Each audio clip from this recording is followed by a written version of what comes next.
They shoved her into that courtroom like she was some kind of criminal, chains clinking on her wrists and ankles, orange jumpsuit hanging off her frail frame. I remember thinking, she's someone's grandma. What the hell is going on here?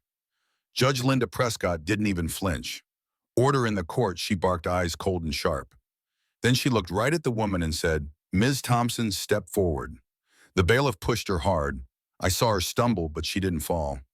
That was the first thing that hit me, how straight she stood, even with shackles biting into her skin. Her name was Evelyn Thompson, 73 years old, silver bun pulled tight like she was headed to church, not court. The charges: trespassing, resisting arrest, disorderly conduct. At her age, the judge leaned forward, a voice dripping with disdain. Frankly, your behavior is a disgrace. You should know better. And there she stood, Evelyn, quiet, unreadable. The prosecutor, Justin Hale, was young, polished, and hungry for headlines. He stood up with that smirk of his and said, Your Honor, this woman represents more than just her action. She represents defiance, rebellion, a refusal to respect authority. He made it sound like she was leading a riot, not waiting for a bus outside a closed store. She spit on one officer, he claimed, shoved another. She refused to comply. Then Evelyn spoke calm and steady. I didn't spit on anyone. I didn't shove anyone. I was waiting for the bus. That's it. The room shifted. You could feel it. But Hale didn't back down. Exactly, Your Honor. Suspicious behavior. That neighborhood's had a string of thefts. She matched a description. Officers had every right, loitering, Evelyn said under her breath. So now waiting on a bench is a crime, the judge slammed her gavel. Enough. You will respect this courtroom. And then she said it. Sounds like you've been combative your whole life. It wasn't just disrespect. It was personal. Two cops officers, Ray Brennan and Kyle Drew, sat in the front row. Same ones who arrested her, white smug, whispering and laughing under their breath. Every time the judge or prosecutor took a jab, they grinned like they'd already won. The judge leaned in. Danger to society, she said again. You don't get to hide behind your age. Some lady in the back whispered, She looks like she's here to bake cookies, not rob a store. But no one stood up. Not yet. Evelyn was told to approach the stand. Her chains rattled. Her voice didn't. Your Honor, she said, scanning the room. All my life, people like you have looked at people like me and seen danger. You don't see me. You see your fear. And that's why I'm in chains, for being seen. Gasps, murmurs. The judge turned red. That's enough, but Evelyn kept going. I cleaned houses for women like you. Raised kids who served this country. And now you stand there calling me a threat because a badge decided I look suspicious. Bailiff, the judge snapped. Silence her. The bailiff reached out, ready to drag her back. Then the doors exploded open. A man in full uniform walked in, hat under his arm, metal shining boots pounding like thunder. He didn't pause.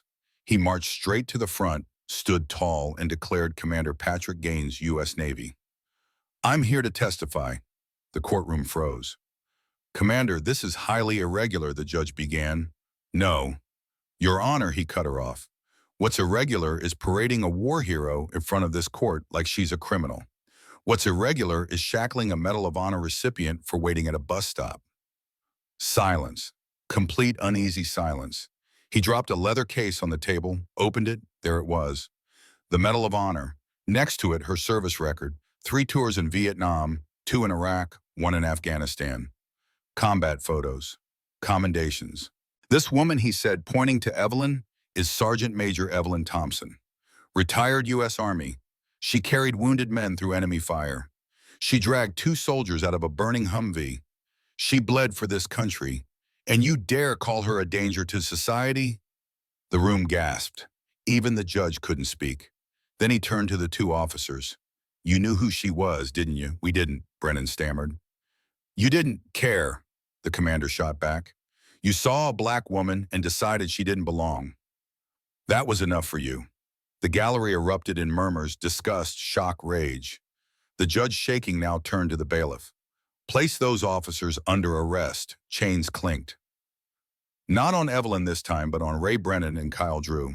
The irony was suffocating. Evelyn stood tall, voice calm. Truth always comes, even if it takes a lifetime. You could hear people sniffing back tears. The judge looked like the walls were closing in. Miss Thompson, or rather, Sergeant Major Thompson, this court has made a grievous error.